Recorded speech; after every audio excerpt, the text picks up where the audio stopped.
નમસ્કાર, ઉજાસ ટીવીમાં હું પંકજ આપનું સ્વાગત કરું છું. આજના તારીખ 25મી ફેબ્રુઆરી અને બુધવારના અમેરિકાના મુખ્ય સમાચારની વાત કરીએ તો હાલ અમેરિકામાં હિમપ્રલય જોવા મળી રહ્યો છે, જેથી અત્યાધુનિક અમેરિકાની તમામ મશીનરીઓ કુદરત સામે લાચાર થઈને ઘૂંટણી આવી ગઈ છે.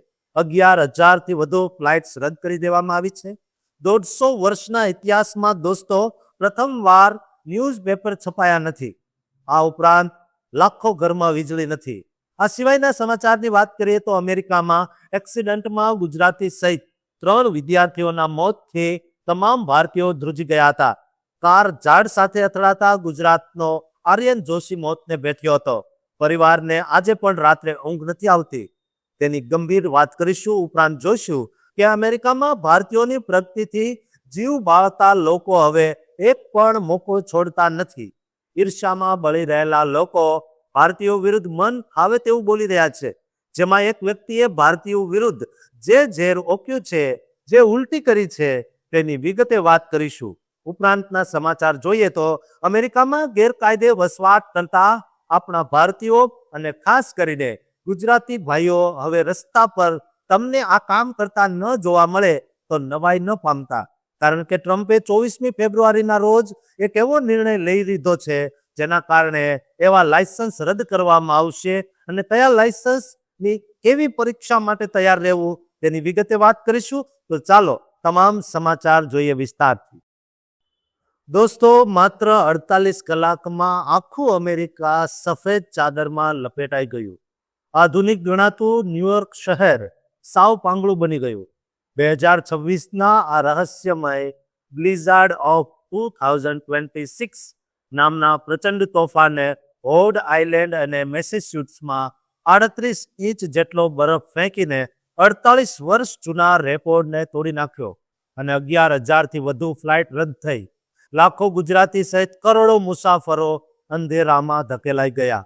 આ કોઈ સામાન્ય તોફાન નથી, પણ 110 માઇલની ઝડપે ફૂંકાતા પવન અને ઠંડા આર્કટિક પવનોનો એવો સંગમ છે જેને વૈજ્ઞાનિકો બોમ્બ સાયક્લોન કહી રહ્યા છે.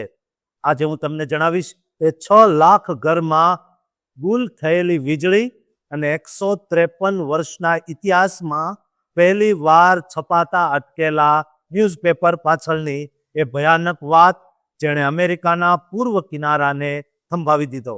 મિત્રો, 22થી 24 ફેબ્રુઆરી 2026 દરમિયાન અમેરિકાના ઉત્તર પૂર્વ ભાગમાં ત્રાટકેલા આ નોર ઇસ્ટર વાવાઝોડાએ છેલ્લા એક દાયકાનું સૌથી શક્તિશાળી તોફાન હોવાનું સાબિત કર્યું.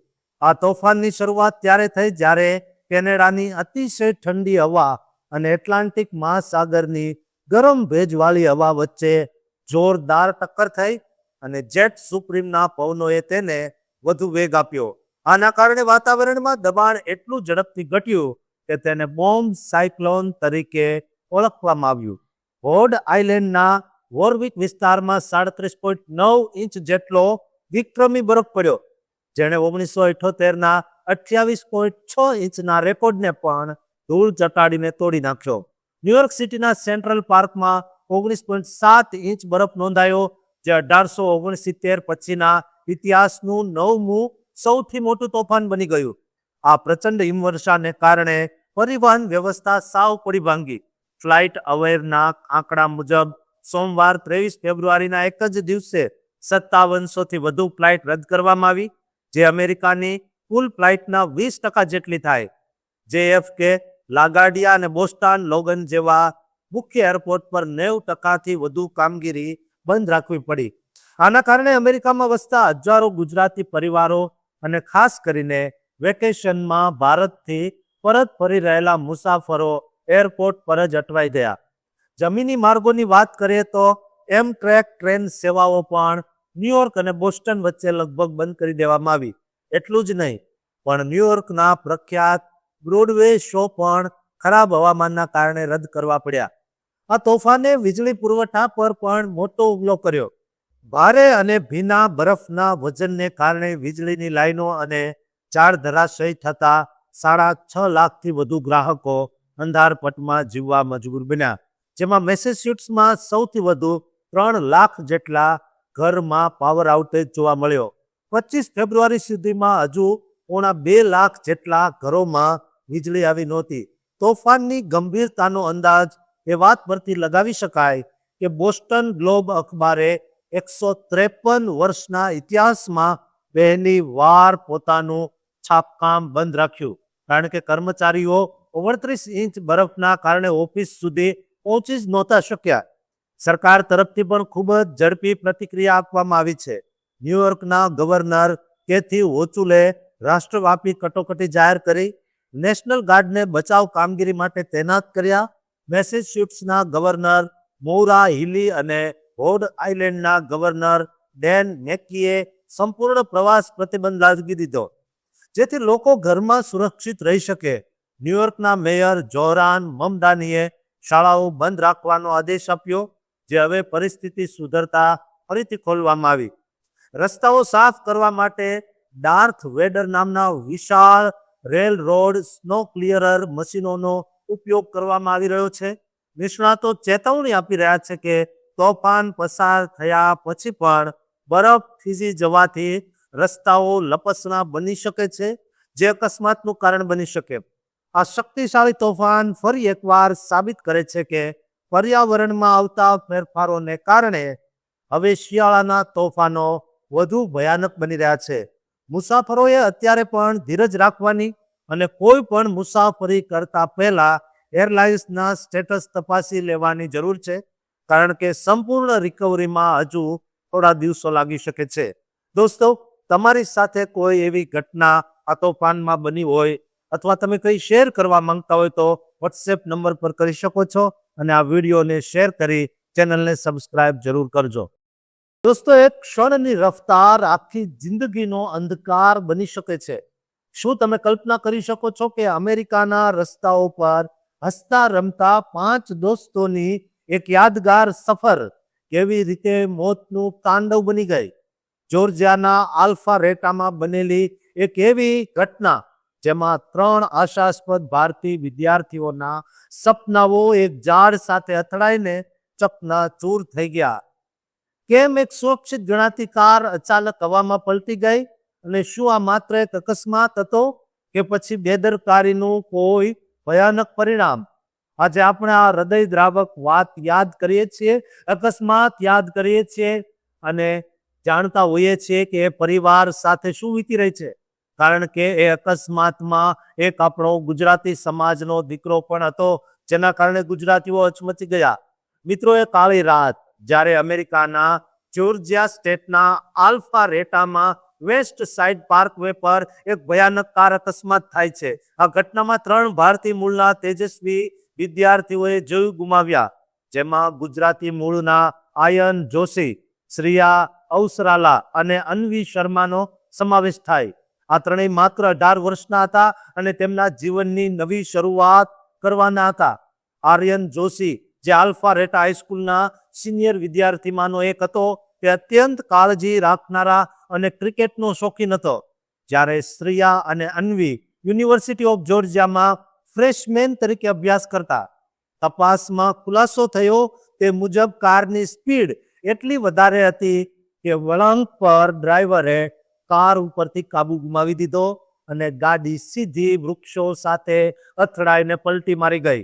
આ અથડામણ એટલી જોરદાર હતી કે આયન અને શ્રેયાનું ઘટના સ્થળે જ કમકમાટી ભર્યું મોત નીપજ્યું, જ્યારે અન્વી હોસ્પિટલમાં અંતિમ શ્વાસ લે છે. આ ઘટનાએ અમેરિકામાં વસતા ગુજરાતી પરિવારોમાં માતમ ફેલાવી દીધો. જે ગાડીમાં આ 5 મિત્રો સવાર હતા, તેનો ડ્રાઈવર રિત્વિક સોમેપલ્લી અને અન્ય એક મિત્ર મોહમ્મદ લિયાકત બચી ગયા, પરંતુ કાયદાના સકંજામાંથી ડ્રાઈવર બચી શક્યો નથી. જૂન 2024માં ડ્રાઈવર રિત્વિક પર વ્હીકલ હોમિસાઇડ, રેકલેસ ડ્રાઇવિંગ અને અતિશય ઝડપે ગાડી ચલાવવાના ગંભીર આરોપો હેઠળ ધરપકડ કરવામાં આવી. તેને જેલમાં મોકલી દેવામાં આવ્યો. જોકે પોલીસને આ અકસ્માતમાં આલ્કોહોલ કે ડ્રગ્સના કોઈ પુરાવા નહોતા મળ્યા, કારણ કે બધા જ વિદ્યાર્થીઓ હતા. પણ સ્પીડ જ કાળ બનીને તેમને પરખી ગઈ. આ અકસ્માત બાદ આખા સમાજમાં શોકનું મોજું ફરી વળ્યું અને મેમોરિયલ સેવાઓ દ્વારા આ 9 યુવાનોને શ્રદ્ધાંજલિ આપવામાં આવી. અન્વી શર્માના પરિવારે તો 2025માં તેના જન્મદિવસ પર હોમલેસ લોકોને સેવા આપી અને તેની યાદને જીવંત રાખી. આયન જોશીના મિત્રો આજે પણ તેને તેજસ્વી ક્રિકેટર તરીકે યાદ કરીને રડી પડે છે અને ક્રિકેટ રમતા પહેલા અચૂક તેને યાદ કરે છે. યુનિવર્સિટી ઓફ જોર્જિયાના કેમ્પસમાં પણ આ વિદ્યાર્થીઓની પ્રતિભાને બિરદાવવામાં આવી હતી, કારણ કે તેઓ ડાન્સ અને સિંગિંગ ક્લબમાં પણ ખૂબ જ સક્રિય હતા. આ ઘટનાએ અમેરિકામાં ભણતા ભારતીય વિદ્યાર્થીઓમાં સુરક્ષિત ડ્રાઇવિંગ અંગેની ચર્ચા ફરીથી શરૂ કરી દીધી. પોલીસની તપાસ હજુ પણ ચાલુ છે અને ઋત્વિક સોમેપલ્લી અત્યારે જેલમાં સજા કાપી રહ્યો છે. આ કિસ્સો એવા દરેક મા બાપ માટે પણ એક એવો સબક છે જેમના સંતાનો અમેરિકા કે અન્ય કોઈ દેશમાં ભણવા ગયા છે. રસ્તા પરની દોસ્તો એક નાની ભૂલ કે માત્ર થોડીક સેકન્ડની સ્પીડની લાલચ આખા પરિવારને કાયમ માટે રડતો કરી શકે છે. આજે ભલે 2026નું વર્ષ ચાલી રહ્યું હોય, પણ 2024ની એ ફેબ્રુઆરીની કાળી યાદો આજે પણ દરેક ગુજરાતીના દિલમાં તાજી છે. આ દુર્ઘટના આપણને શીખવે છે કે જિંદગીની રફતાર કરતા જિંદગીની કિંમત ઘણી વધારે છે અને રોડ સેફટીના નિયમોનું પાલન એ માત્ર કાયદો નથી, પણ જિંદગી બચાવવાનો મંત્ર છે.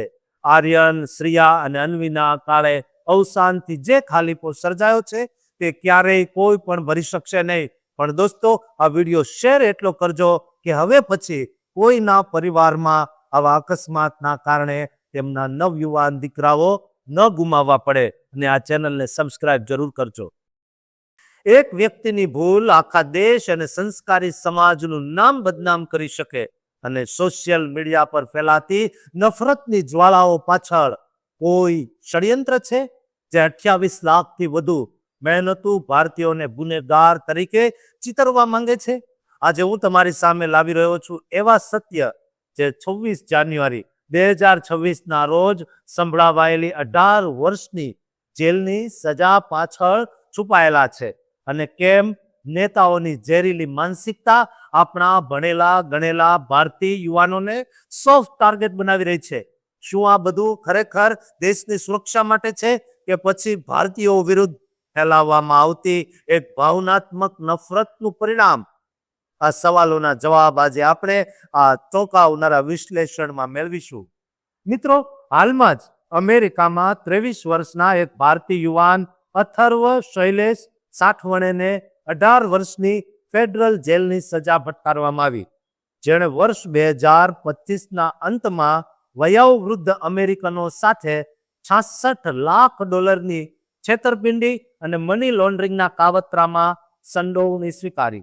અથર્વ જે સ્ટુડન્ટ વિઝા પર અમેરિકા ગયેલો અને વિઝાની મુદત પૂરી થયા પછી પણ ત્યાં જ એટલે કે અમેરિકા જ રોકાઈ ગયો. તેને ફ્લોરિડામાં એક અંડરકવર ઓપરેશન દરમિયાન પકડવામાં આવે છે.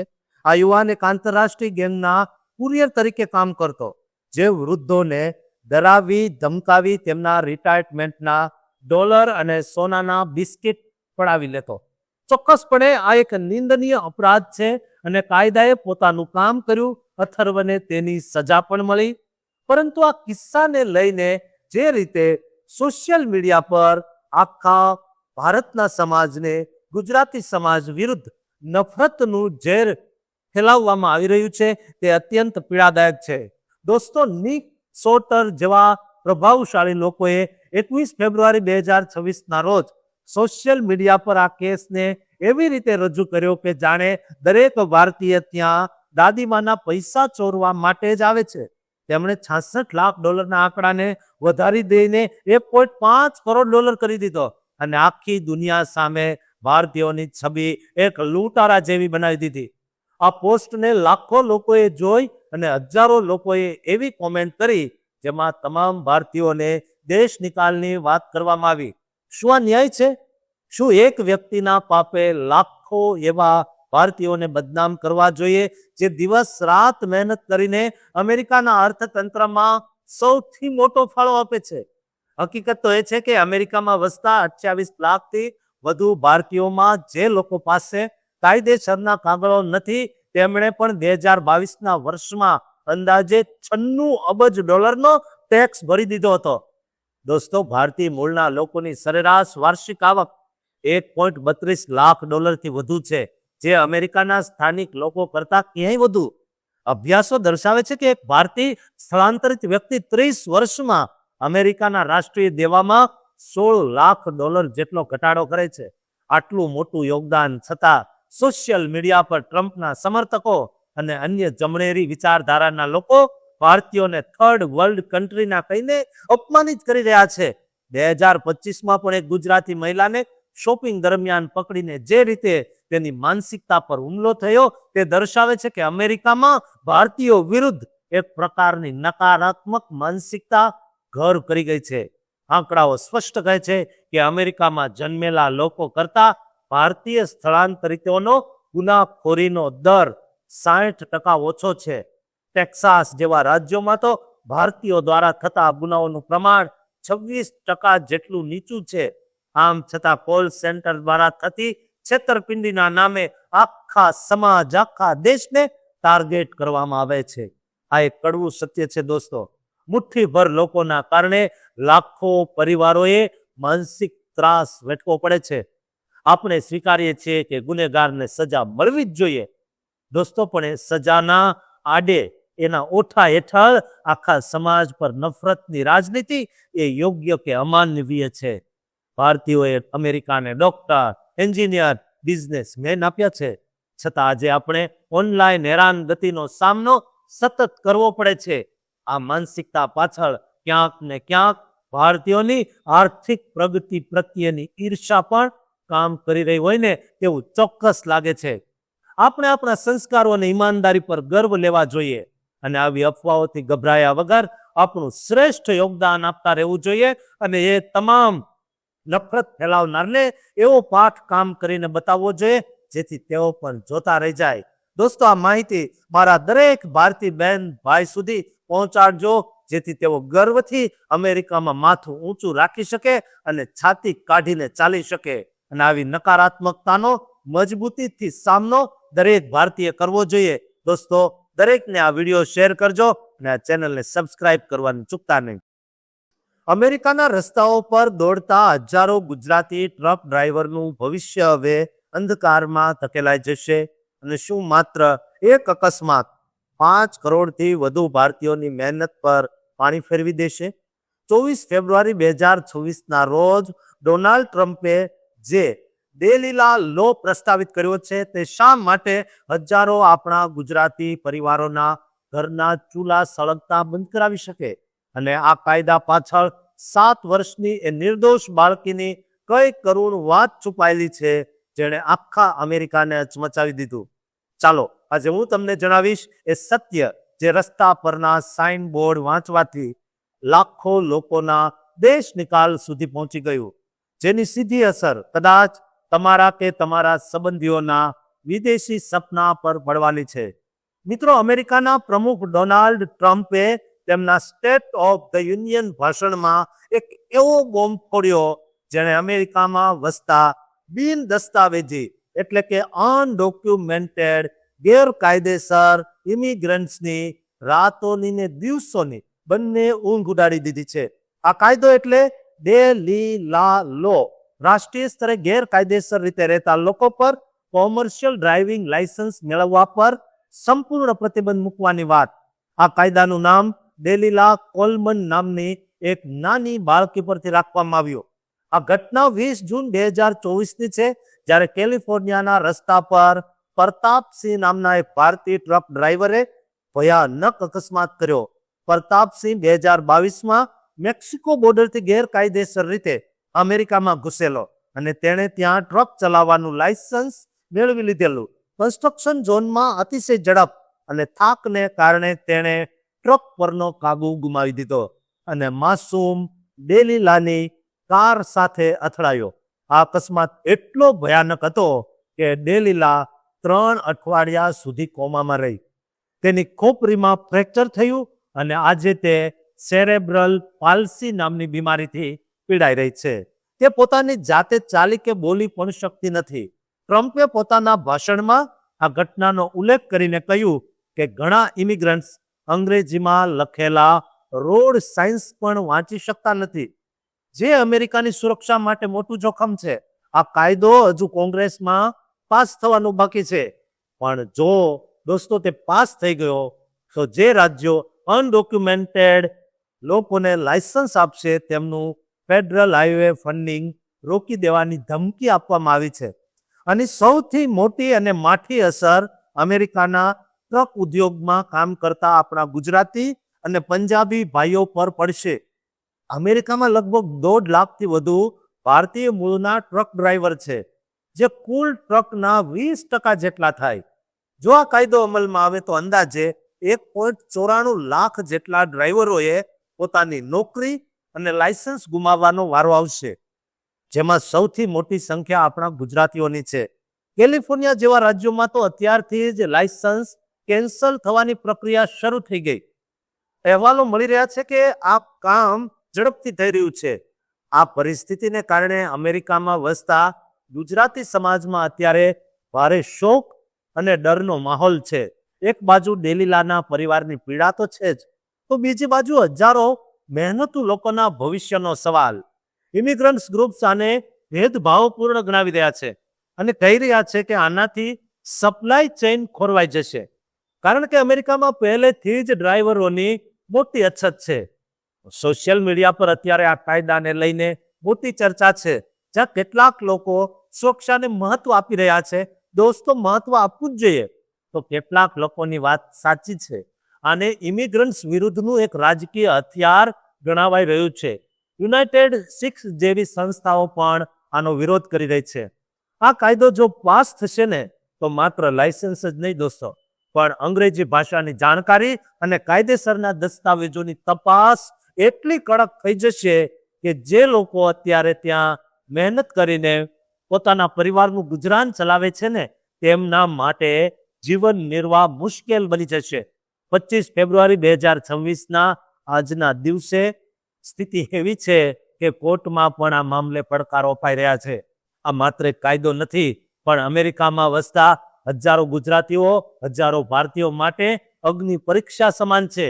દોસ્તો, આ આકરી પરીક્ષા આપવા તૈયાર રહેજો અને તમામ એવા લોકોને આ વિડીયો શેર કરજો, જેથી તેઓ અત્યારથી જ તૈયાર થઈ જાય અને આ ચેનલને સબસ્ક્રાઇબ કરવાનું ભૂલતા નહીં.